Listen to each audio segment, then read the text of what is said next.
Hi നമസ്കാരം. PSC പരീക്ഷകൾക്ക് വേണ്ടി തയ്യാറെടുക്കുന്ന എല്ലാവർക്കും സ്വാഗതം. കേരളത്തിന്റെ ഭൂമിശാസ്ത്രവുമായി ബന്ധപ്പെട്ട് പരീക്ഷയ്ക്ക് ഏറ്റവും അത്യാവശ്യമായ കുറച്ചു കാര്യങ്ങൾ നമുക്ക് വേഗത്തിലൊന്ന് നോക്കാം. അപ്പോൾ നമ്മളിന്ന് എന്തൊക്കെയാണ് നോക്കാൻ പോകുന്നതെന്ന് വെച്ചാൽ, ആദ്യം കേരളത്തിന്റെ സ്ഥാനം, പിന്നെ നമ്മുടെ സംസ്ഥാന അതിർത്തികൾ ഏതൊക്കെയാണെന്ന് നോക്കും. അതിനുശേഷം ജില്ലാ അതിർത്തികളെക്കുറിച്ച് കുറച്ച് ഡീറ്റെയിൽ ആയിട്ട് പഠിക്കാം. പിന്നെ തീരദേശത്തിന്റെ പ്രത്യേകതകൾ, അവസാനം എക്സാമിന് വേണ്ടിയുള്ള ഒരു ക്വിക്ക് റിവിഷനും. ശരി, അപ്പോൾ നമുക്ക് ഏറ്റവും ബേസിക് ആയിട്ടുള്ള കാര്യത്തിൽ തന്നെ തുടങ്ങിയാലോ? ഇന്ത്യൻ മാപ്പിൽ എവിടെയാണ് നമ്മുടെ കേരളം? ഈ മാപ്പിൽ നോക്കിയാൽ വളരെ ക്ലിയർ ആണ് അല്ലേ? ഇന്ത്യയുടെ സൗത്ത് വെസ്റ്റ് ഭാഗത്തായി അറബിക്കടലിനോട് ചേർന്നാണ് കേരളം സ്ഥിതി ചെയ്യുന്നത്. ഇനി പരീക്ഷയ്ക്ക് ഏറ്റവും ഇമ്പോർട്ടൻ്റ് ആയിട്ടുള്ള ഒരു ഭാഗമാണിത്. കേരളത്തിന്റെ സ്ഥാനം കൃത്യമായി അടയാളപ്പെടുത്തുന്ന ലാറ്റിറ്റ്യൂഡും ലോങ്ങിറ്റ്യൂഡും.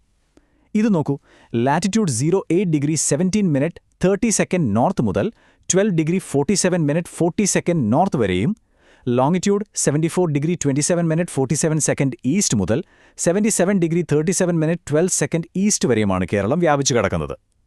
ഈ നമ്പറുകൾ ഇത് ബൈഹാർട്ട് ചെയ്യുക എന്നുള്ളത് വളരെ ഇമ്പോർട്ടൻ്റ് ആണ്. ഓക്കെ, അപ്പോൾ അടുത്തതിലേക്ക് പോകാം. നമ്മുടെ അയൽ സംസ്ഥാനങ്ങളുമായി കേരളം എങ്ങനെയാണ് അതിർത്തി പങ്കുവയ്ക്കുന്നതെന്ന് നോക്കാം. ഇനി നമ്മൾ അതിർത്തികളെക്കുറിച്ച് പറയുമ്പോൾ ഈ മാപ്പ് മനസ്സിൽ വെച്ചോണം. ഇതാണ് നമ്മുടെ മെയിൻ റെഫറൻസ്. കേരളത്തിന്റെ അയൽക്കാരായ തമിഴ്നാടും കർണാടകയും ഇതിൽ വ്യക്തമായി കാണാമല്ലോ. ഈ ലിസ്റ്റ് ഒന്ന് പ്രത്യേകം ശ്രദ്ധിക്കണേ. തമിഴ്നാടുമായി അതിർത്തി പങ്കിടുന്ന 9 ജില്ലകളുണ്ട്. ഈസ്റ്റ്, സൗത്ത് ഈസ്റ്റ് ഭാഗങ്ങളിലായിട്ടാണ് ഈ ജില്ലകൾ വരുന്നത്. തിരുവനന്തപുരം മുതൽ അങ്ങ് വയനാട് വരെ. ഇനി നോർത്തിലേക്ക് വന്നാൽ വെറും 3 ജില്ലകളാണ് കർണാടകയുമായി ബോർഡർ ഷെയർ ചെയ്യുന്നത്: വയനാട്, കണ്ണൂർ, പിന്നെ കാസർഗോഡ്. അപ്പോൾ ഇതാണ് ഏറ്റവും ക്രൂഷ്യലായിട്ടുള്ള പോയിന്റ്.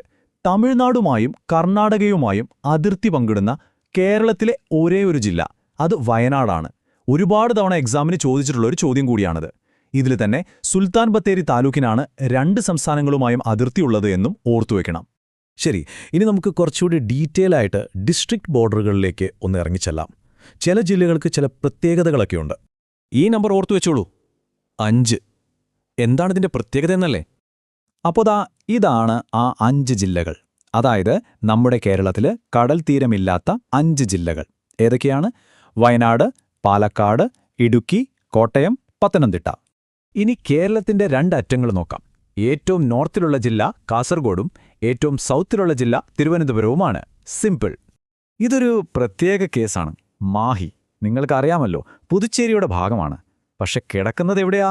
നമ്മുടെ കേരളത്തിന്റെ ഉള്ളിലാണ്. 3 വശത്തും കണ്ണൂർ ജില്ലയും 1 വശത്ത് കോഴിക്കോട് ജില്ലയും മാഹിയെ ചുറ്റിക്കിടക്കുന്നു. കോട്ടയത്തിന് ഒരു ഭയങ്കര സ്പെഷ്യാലിറ്റിയുണ്ട്. എന്താണെന്ന് വെച്ചാൽ, ഈ ജില്ലയ്ക്ക് കടൽ തീരവുമില്ല, വേറെ ഒരു സ്റ്റേറ്റുമായിട്ട് അതിർത്തിയുമില്ല.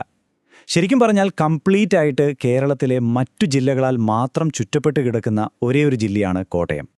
ഓക്കെ, ഇനി നമുക്ക് നേരെ വെസ്റ്റിലേക്ക് പോകാം. നമ്മുടെ തീരദേശത്തിന്റെ കാര്യങ്ങൾ നോക്കാം. ഇവിടെ ശ്രദ്ധിക്കണം, കേരളത്തിന്റെ തീരദേശത്തിന്റെ നീളത്തെക്കുറിച്ച് 2 കണക്കുകൾ കാണാറുണ്ട്. കേരള ഇറിഗേഷൻ ഡിപ്പാർട്ട്മെന്റിന്റെ റിപ്പോർട്ട് അനുസരിച്ച് 590 കിലോമീറ്ററും കേന്ദ്ര സർക്കാരിന്റെ കണക്ക് പ്രകാരം 600.15 കിലോമീറ്ററുമാണ്. അപ്പോൾ പരീക്ഷയ്ക്ക് ഓപ്ഷനിൽ ഏതാണോ വരുന്നത് അതനുസരിച്ച് ഉത്തരമെഴുതാൻ ശ്രദ്ധിക്കണം. തീരദേശത്തെക്കുറിച്ച് പറയുമ്പോൾ ഈ 3 പോയിന്റുകൾ മാറിപ്പോകരുത്. ഏറ്റവും കൂടുതൽ തീരദേശമുള്ളത് കണ്ണൂരിനാണ്. ഏറ്റവും കുറവാണെങ്കിലോ അത് കൊല്ലം. പക്ഷെ ഒരു ട്വിസ്റ്റ് ഉണ്ട്. തീരദേശമുള്ള ഏറ്റവും വലിയ ജില്ല ഏതാണെന്ന് ചോദിച്ചാൽ ഉത്തരം മലപ്പുറമാണ്. ഇത് 3 ഓർത്തുവെക്കണം. ഇത് നോക്കൂ, ഇത് വളരെ സ്പെസിഫിക് ആയിട്ടുള്ള ചില ഫാക്ട്സ് ആണ്. നമ്മുടെ ഏറ്റവും നീളമുള്ള ബീച്ച്, അതുപോലെ ഏഷ്യയിലെ തന്നെ ഒരേ ഒരു ഡ്രൈവ് ഇൻ ബീച്ച്, ഇത് രണ്ടും ഒന്നാണ്. കണ്ണൂരിലെ മുഴപ്പിലങ്ങാട്. കൂട്ടത്തിലെ ഇതും കൂടി ഓർത്തോ, ഏറ്റവും കൂടുതൽ തീരദേശമുള്ള താലൂക്ക് ചേർത്തലയാണ്. അപ്പോൾ ഒന്നുകൂടി ഉറപ്പിക്കാൻ വേണ്ടി ഈ ചാർട്ട് നോക്കാം. 9 ജില്ലകൾക്ക് കടൽ തീരമുണ്ട്, 5 ജില്ലകൾ ലാൻഡ് ലോക്ക്ഡാണ്. സിമ്പിൾ. ഓക്കെ, അപ്പോൾ നമുക്ക് ഇതുവരെ പറഞ്ഞതിലെ ഏറ്റവും ഇമ്പോർട്ടൻ്റ് ആയിട്ടുള്ള കാര്യങ്ങൾ ഒന്ന് പെട്ടെന്ന് ഓടിച്ചു നോക്കിയാലോ? ഒരു റാപ്പിഡ് റിവിഷൻ. നിങ്ങളുടെ ഓർമ്മയൊന്ന് ടെസ്റ്റ് ചെയ്യാം. കേരളത്തിന്റെ ആകെ സൗത്ത് നോർത്ത് ദൂരം എത്രയാണെന്ന് ഓർമ്മയുണ്ടോ? അതെ, 550 കിലോമീറ്റർ. ഈ കണക്ക് മറന്നുപോകരുത്, എക്സാമിന് വളരെ ഇമ്പോർട്ടൻ്റ് ആണ്. അപ്പോൾ നമ്മളിന്ന് ചർച്ച ചെയ്ത കാര്യങ്ങൾ നിങ്ങളുടെ പഠനത്തിന് എന്തായാലും ഉപകാരപ്പെടുമെന്ന് വിശ്വസിക്കുന്നു. പോകുന്നതിന് മുൻപ് ഞാനൊരു ചോദ്യം ചോദിക്കാം.